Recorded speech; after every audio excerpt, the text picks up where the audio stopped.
lệ mình nói trong trại là mình đi khai thì trong trại là diệt tu cái lục vô tu nó vào miền môi thì kì nằm nằm nào bằng những cái gì ở phố tôi khai người ta thành phong thì có ba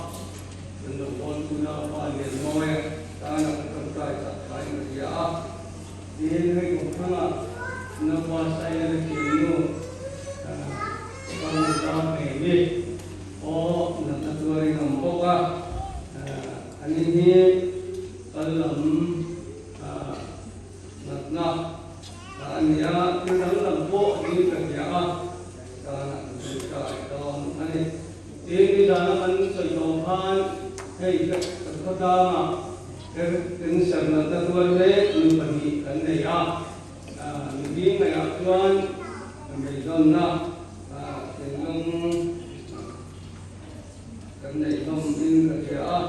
chúng tôi phải sáng anh in cái gì thì là sang khi mà papa chúng ta cũng để anh mà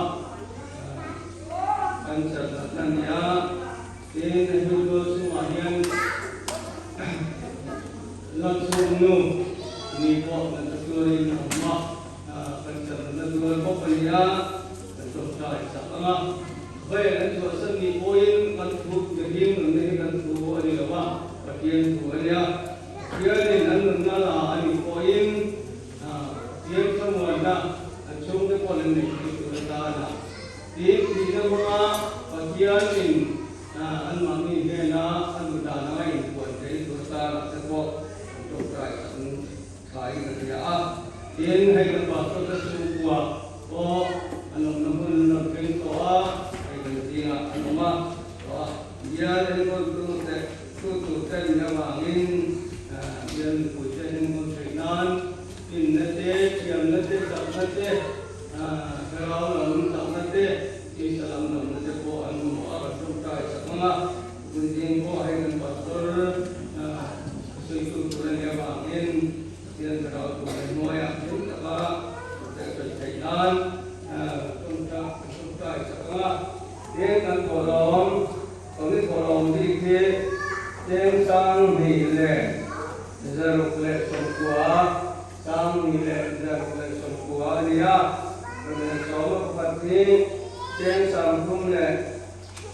tiếng xin thum lệ sang ma lệ sông thum anh ấy gì tiếng nghe nó làm chủ đến cần phải bắt tôi không phải là chuyện mà bốc ra cả này nên là máy nó cũng hết rồi không phải đấy